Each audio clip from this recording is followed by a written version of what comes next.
Good morning, everyone. Welcome back to Beyond Breakfast. If you just listened to Rabbi Farhi's class, he spoke about the nature of love that God shows to the Jewish people. There's an interesting Rav Druk, it speaks Pasha, where he says that if you look at the first Rashi of every single Parsha, of every single Sefer, the beginning of every single book of the 5 books of Moshe, Rashi is always choosing a midrash or some kind of idea that expresses the love that God has for the Jewish people. So just tying into that, why does he do that? Because we need to be reminded that we don't feel it. We got to do everything we can to make that emotion a reality. So we're in the middle of Hakaras hatov, and we spoke about the idea that part of Hakaras hatov is having this awareness that God is providing for you, or being makir, recognizing the good that's happening for you. So he says, but now part of that is also recognizing that there's a level of indebtedness that is happening here. When someone does something good for you and you're makir the tov, you should feel indebted to that person. So he says as follows. He says, there's another reason for denying favors that have been done for us. We know that it's a famous pasuk in Mishleh, Soneh matnot yichya, the one who hates gifts will live. And I used to live by that I love that idea. Like, I'm not taking anything from anybody. I don't want to owe anything to anybody. I don't want anyone to own me, so I'm not taking anything from anybody. I'm going to do me, and therefore, that's the way to live. So not yichya is can be problematic, because if you take it to an extreme, then you'll never let it close enough to you, so you can never have a karat hatov. So he says a little bit differently. This is Rav what's his name? Rav Wolbe. He said, there's another reason for denying favors that have been done for us, and that is when someone does a favor for me and I recognize that favor, I become indebted. I am halachically obligated to acknowledge the favor, even to express my thanks. Telling someone thank you implies a certain sort of submission. Behold, he gave me and I owe him. And this is a subtle state of submission. But even this sort of subtle submission, a person does not want to experience. We see that young children flee from having to say thank you. When we hand them a child a candy, he grabs and runs without saying thank you. By the way, if you have children and you're listening to this, it's super important that anytime your kids have something, an opportunity to say thank you, you say thank you. Say it for them, say it with them, say thank you, say thank you, say thank you.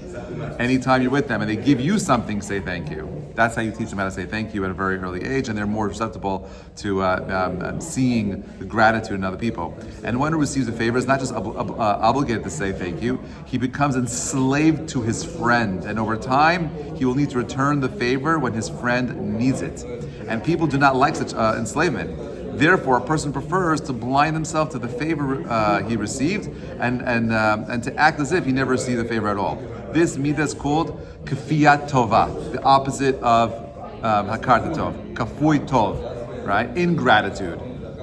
And it is an internalized pattern of being kofeh, or covering over the favor that he will not notice in the future. Our sages describe this midah as using the term kofer betova. Like we have a kofer, but someone who's a heretic, a denier, a heretic, a rejecter.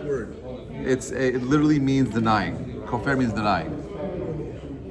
So the midah is exactly being kofer, denying any loan. Certainly, the individual knows that he borrowed money, but he does not want to pay it. Therefore, he claims that he never borrowed the money to begin with. Now, the truth is that this concept of recognizing indebtedness to somebody, right, is super important, because Rabbi Farhi just spoke about the idea of feeling loved.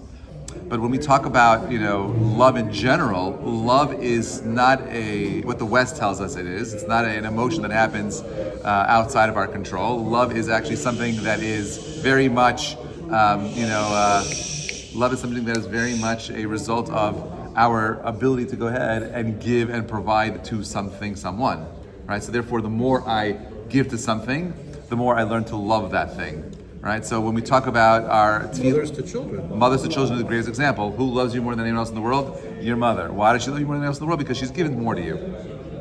And by the way, the other way, if you want your children to love you, you have to create a space where they're giving to you. You want your children to love Shabbat. Well, what are they doing to give to Shabbat? If the maid is doing everything and they just come in and the table's always set, they're not involved in the process, they're never learning to love. There has to be some investment. There has to be that feeling that they feel a level of hakarat hatov for that thing. And if it's not there, they're never going to feel that emotion. I often find this when children tell me that, when parents tell me their kids don't really have a connection to Shabbat, it's because, generally speaking, there's they're not involved in doing anything for Shabbat. And therefore, the way we build love is by creating indebtedness. No one wants to feel indebted, right? So, I'm so about not, I hate all gifts. Well, yeah, part of it is investing. And that's how we get the returns. We need to create spaces for family, friends, members to go ahead and build that feeling of indebtedness or love, or that power to give to, so they could feel the sense of love. In truth, Rabbi Reuven Ibragimov, that's Rav Wolbe's Rebbe, said that one who desires to perform a complete favor should ask the recipient of the favor for something small and return immediately upon the favor. I did something for you, you should be asking something, you should be saying, hey Rabbi, do me a favor, you did this for me, do this for me now. Let's go back and forth. Always reciprocate the opportunity. I did you a favor, you do me a favor. So you do me a favor by teaching me a class. Yeah. And I feel indebted to you. Correct. Now what?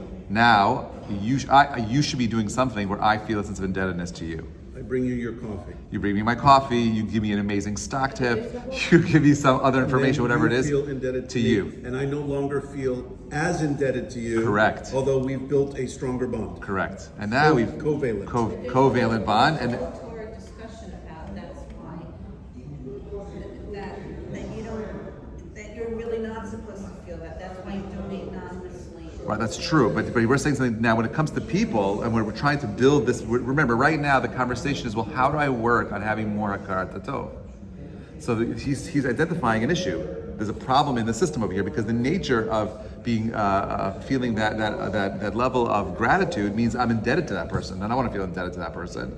So he's saying that one strategy is, and think about how beautiful it is. You're feeling the indebtedness, and now you're creating a situation where you're actually building love between two people. We're both feeling this sense of responsibility, connectedness to one another. This enables the recipient to feel that he's already paid back the favor, and it was nothing to the one who did the favor. The source of this idea is a midrash Shemot.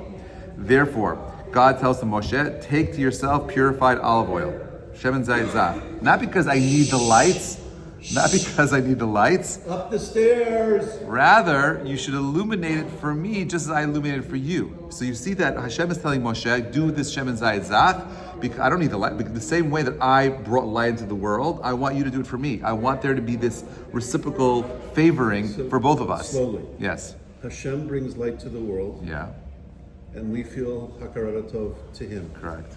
And then Hashem says, you Moshe and you Jews, take some olive oil for yourselves. Yeah. Pure. Yeah. And purify it. And then take the most pure oil and light it. Light it. So you Jews, humans, light the oil. Yeah.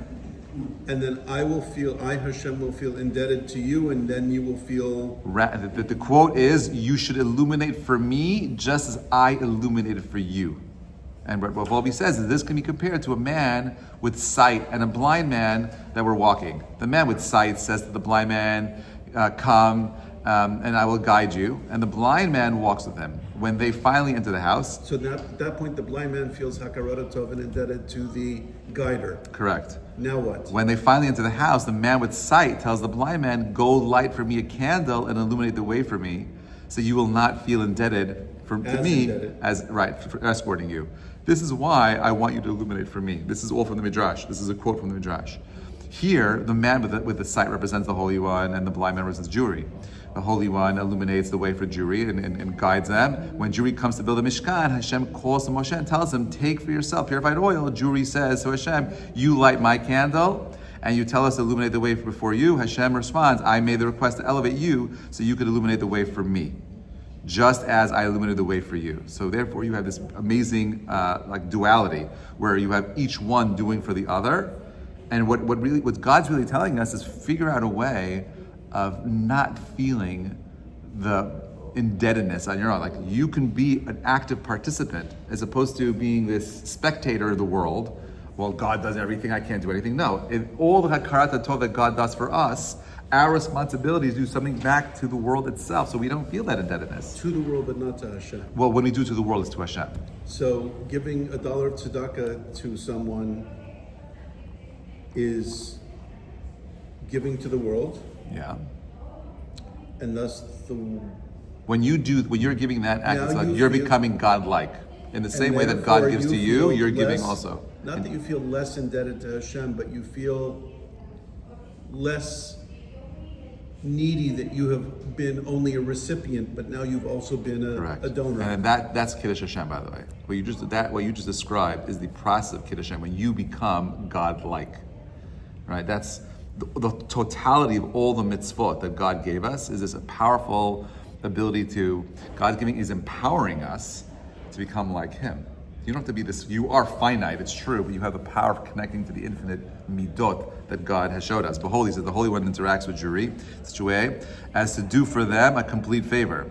This is why Hashem, He asks us to keep a light constantly burning the Mishkan, Eish Tamidu Kara Mizmech. And in this way, He allows Juri to feel they have repaid the Holy One for His favor. Because all the favors we receive from others, we feel indebted to those who do good for us. We should not blind ourselves to these feelings. We should do precisely the opposite. We should contemplate the favors we receive and give thanks verbally. And anytime we have an opportunity to see that someone is doing good for us, at the very least you can do is say, thank you so much, I really appreciate what you did. No one has to do anything for anybody. We don't have to do anything for anybody. You come in, you don't have to say hi to people in the morning, you don't have to smile. You could be in your closed little world, do your avodah, and that's it. That's not what Hashem wants.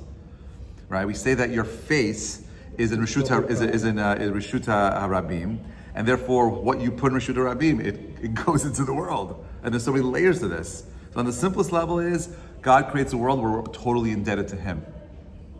And therefore, He's saying that no one wants to feel indebted. By the way, I really believe that many people who struggle with their belief in God, it's coming from this place, this uneasy feeling of like, I don't want to be obligated to anything. I don't want to be obligated to anyone. I want to do my own thing. I want to be independent. We're never independent. We're always obligated to something more than us. The indebtedness itself is where my motivation should come from. But people who have low self-esteem or no self-esteem have this issue because they've never been in a situation where they really feel a sense of responsibility to give back. So they're usually more passive, right? They're in their own head, and the job is to draw them out, and by allowing them to be in a situation where now they feel a sense of indebtedness to you or to whoever that other person is. You got to create a situation where they can do something where there's a feeling of gratitude that's owed to them. And in that place where you're the giver and the taker becomes the giver becomes the taker, and that back and forth, that balance is what Tiferet is. Chesed, if you think about it for a second, Chesed is the ultimate expression of giving. No boundaries. Gvura, it says, whoa, you've given too much. Too much is destructive. You got to find that Tiferet, that middle ground. So on the one hand, you have Chesed is the act of providing, giving. Gvura says that you got to hold back, stop. Tiferet is finding that balance between, where both recipient and giver are flipping roles back and forth. In that process, you have the Yud Hey and the Vav Hey. You have the hand that gives, the Vav and the He, and you have the receiver, the thing in the hand, the Yud. It's this back and forth, where we are literally bringing godliness into this world. Bezrat Hashem will pick up Hakaras tomorrow. Have a great day, everybody.